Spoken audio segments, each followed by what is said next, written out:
اعوذ باللہ من الشیطان الرجیم بسم اللہ الرحمن الرحیم سورۃ آل عمران آیہ 146 وَكَأَيِّن مِّن نَبِيٍّ اور کتنے ہی نبی تھے، میں ایک نبی کی نہیں کتنے ہی نبیوں کی بات کی ہے۔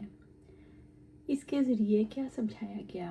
غزوہ احد میں رسول اللہ صلی اللہ علیہ وسلم کی شہادت کی خبر سن کر 70 افراد کو شہید کروا کے لوگوں کی ہمتیں پست ہو گئیں۔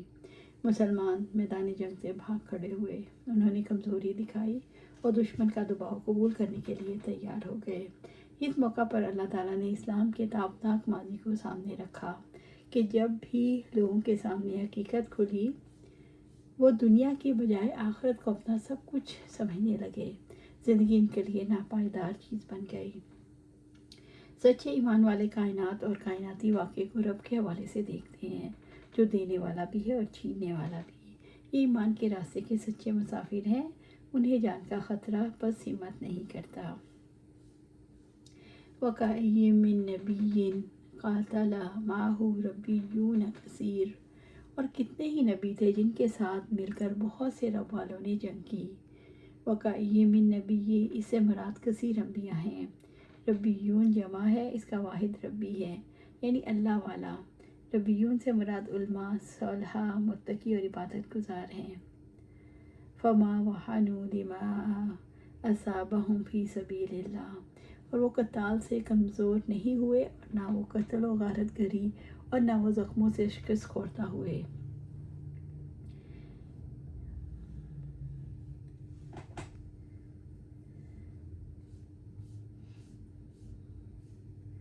واللہ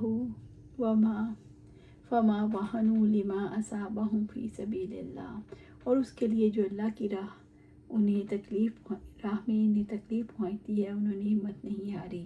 واللہ یحب الصابرین اور اللہ صبر کرنے والوں سے محبت کرتا ہے۔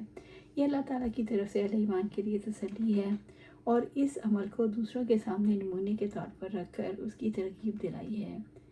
ان کا نفس کمزور نہیں پڑتا، ان کی قوتیں کم نہیں ہوتی، ان کے ارادے نرم نہیں پڑتے، نہ وہ جھکتے ہیں، نہ حق کو چھوڑ کر باطل پر سمجھوتا کرتے ہیں۔ اللہ تعالیٰ نے ثابت قدم رہنے والوں کو صبر اور ثبات کی مثالیں دے کر اس کے لیے آمادہ کیا۔ اللہ تعالیٰ نے صبر کرنے والوں کو اپنی محبت کی خوشخبری دے کر صبر اور ثبات کے لیے آمادہ کیا۔ واللہ یحب الصابرین اور اللہ تعالیٰ صبر کرنے والوں سے محبت کرتا ہے۔ اللہ تعالیٰ کی محبت کے احساس سے انسان کے اندر کی تلخیاں ختم ہو جاتی ہیں، انسان کی تھکاوٹ دور ہو جاتی ہے، انسان کے زخم بھر جاتے ہیں۔ اللہ تعالیٰ کی محبت انسان کے سارے دکھوں کا مرہم بن جاتی ہے۔ سورۃ آل عمران آیہ 147۔ وَمَا كَانَ قَوْلَهُمْ إِلَّا أَنْ قَالُوا رَبَّنَا اغْفِرْ لَنَا ذُنُوبَنَا وَإِسْرَافَنَا فِي أَمْرِنَا اور ان کی دعا اس کے سوا کچھ نہ تھی، اے ہمارے رب ہمارے گناہوں کو بخش دیجیے اور ہمارے کام میں ہماری زیادتی کو بھی۔ اللہ تعالیٰ نے صحابہ کرام کی عملی خوبیاں بیان کرنے کے بعد ان کے قول کی خوبیاں یہاں بیان کی ہیں۔ ربنا اغفر لنا ذنوبنا، اے ہمارے رب ہمارے گناہوں کو بخش دیجیے، اس سے مراد صغیرہ گناہ ہیں۔ وَإِسْرَافَنَا فِي أَمْرِنَا اور ہمارے کام میں ہماری زیادتی کو بھی اسراف کہتے ہیں، جو حد سے گزر جائے، یا اس سے مراد کبیرہ گناہ ہیں۔ بعض مرتبہ کسی نیک کام میں لگنے سے جو دوسرے نیک کام چھوٹ جاتے ہیں اور اس طرح حدود سے آگے بڑھ جانے کی صورت بن جاتی ہے، جس کو اسراف سے تعبیر کیا۔ فرمایا استغفار سے اس کی بھی تلافی ہو گئی۔ وَمَا كَانَ قَوْلَهُمْ إِلَّا أَنْ قَالُوا رَبَّنَا اغْفِرْ لَنَا ذُنُوبَنَا وَإِسْرَافَنَا فِي أَمْرِنَا اور ان کی دعا اس کے سوا کچھ نہ تھی کہ ہمارے رب ہمارے گناہوں کو بخش دے اور ہمارے کام میں ہماری زیادتی کو بھی۔ وَانصُرْنَا عَلَى الْقَوْمِ الْكَافِرِينَ اور کافروں کے مقابلے میں ہماری مدد فرما۔ یہ اللہ تعالیٰ کی طرف سے تعلیم ہے، یہ فتح کی دعا بھی ہے، اور کافروں کے مقابلے میں اللہ کی مدد بھی۔ دشمنوں کے مقابلے میں ہماری مدد فرمائیے، غنیمت سے کام کیجیے، زمین میں سعادت، کرامت، عزت اور اچھا ذکر عطا فرمائیے، ہمیں اطاعت پر اجر نصیب فرمائیے اور اپنے احکامات پر عمل پیرا ہونے کی توفیق عطا فرمائیے۔ سورۃ آل عمران آیا 148۔ فَآتَاهُمُ اللَّهُ ثواب الدنیا وحسن ثواب الآخرہ، تو اللہ تعالیٰ نے ان کو دنیا کا بدلہ بھی دیا اور آخرت کا اچھا بدلہ بھی اللہ تعالیٰ نے انہیں اس سبب سے دیا۔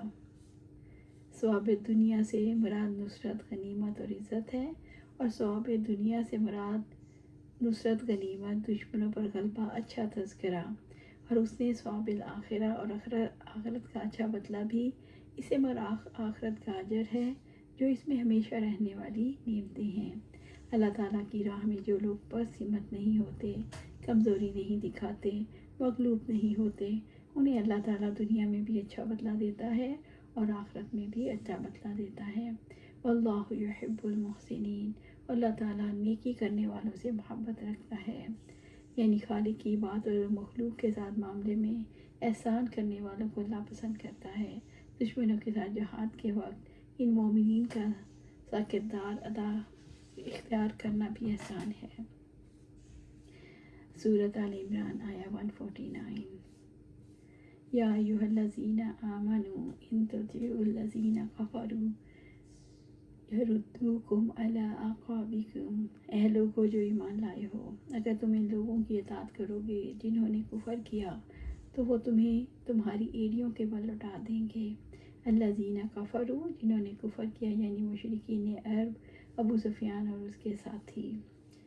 مسلمانوں کو نبی صلی اللہ علیہ وسلم کا ساتھ دینے کے انجام سے ڈرانا، اسلامی صفوں کو منتشر کرنا، دلوں کو متزلزل کرنا، اسلامی قیادت کے خلاف بد اعتمادی پیدا کرنا، یہ یہودیوں، کافروں، منافقوں کے پروپیگنڈے تھے۔ غزوہ احد میں وقتی شکست پر مخالفین نے کہنا شروع کیا کہ اگر واقعی محمد صلی اللہ علیہ وسلم نبی ہوتے تو شکست کیوں کھاتے؟ پیغمبر ان کے ساتھیوں کا معاملہ خدائی معاملہ نہیں۔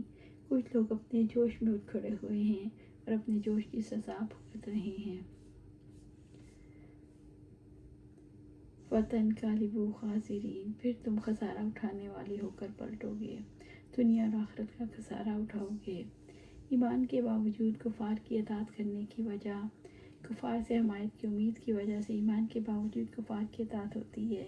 ایمان سے زیادہ کفر کی جانب دلی جھکاؤ اور دنیا اور اس کی لذتوں کے حصول کی وجہ سے انسان کفار کی طرف مائل ہو جاتا ہے۔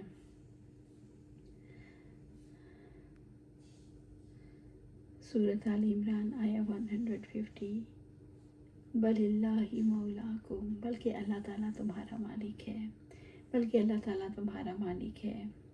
مسلمانوں کا مولا اللہ ہے۔ اللہ تعالیٰ سے ہی حمایت کی امید رکھی جا سکتی ہے۔ جس کا مددگار اللہ ہو اسے کسی کی مدد کی ضرورت نہیں۔ ابو سفیان نے میدان احد میں کہا،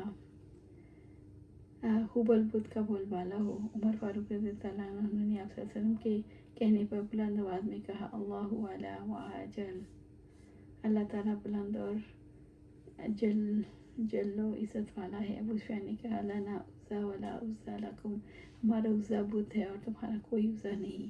نبی صلی اللہ علیہ وسلم نے فرمایا، کہو مولانا ولا مولا لکم، اللہ تعالیٰ ہمارا مولا ہے، تمہارا کوئی مولا نہیں۔ اللہ تعالیٰ نے اسی پر فرمایا، بل اللہ مولاکم وہو خیر الناصرین، اللہ تعالیٰ ہر حال میں مسلمانوں کا مولا اور حامی و ناصر ہے۔ بل اللہ مولاکم، اللہ تعالیٰ تمہارا ولی ہے، اس سے مراد یہ ہے وہ تمہاری حمایت کرتا ہے، دشمنوں کے خلاف تمہاری مدد کرتا ہے۔ وہو خیر الناصرین، اور سب مدد کرنے والوں سے بہترین ہے۔ اگر تم کافروں کی اطاعت کر کے ان سے مدد طلب کرنا چاہتے ہو تو اللہ تعالیٰ سب مدد کرنے والوں سے بہترین ہے، لہٰذا اس کی اطاعت کر کے اس سے مدد طلب کرو۔ اللہ تعالیٰ نے وعدہ فرمایا سورۃ انفال میں، اور اگر وہ منہ موڑیں تو جان لو یقیناً اللہ تعالیٰ تمہارا دوست ہے، وہ اچھا دوست اور اچھا مددگار ہے۔ اللہ تعالیٰ کی طرف سے اپنے مومن بندوں کے لیے فتح و نصرت دو امور سے خالی نہیں۔ اللہ تعالیٰ یا تو کفار کی جڑ کاٹ دیتا ہے یا انہیں ذلت سے دوچار کرتا ہے، اور وہ خائب اور خاسر واپس لوٹ جاتے ہیں، اور یہ روب ڈال کر انہیں ناکام لوٹا دینا یہ دوسری قسم ہے۔ اللہ سبحانہ تعالیٰ سے دعا ہے ہمیں قرآن و سنت پر عمل کرنے کی توفیق دے، اس پر جمع دے اور جنت الفردوس کے اعلیٰ مقام پر اپنے پاس گھر عطا فرمائے۔ آمین یا رب العالمین۔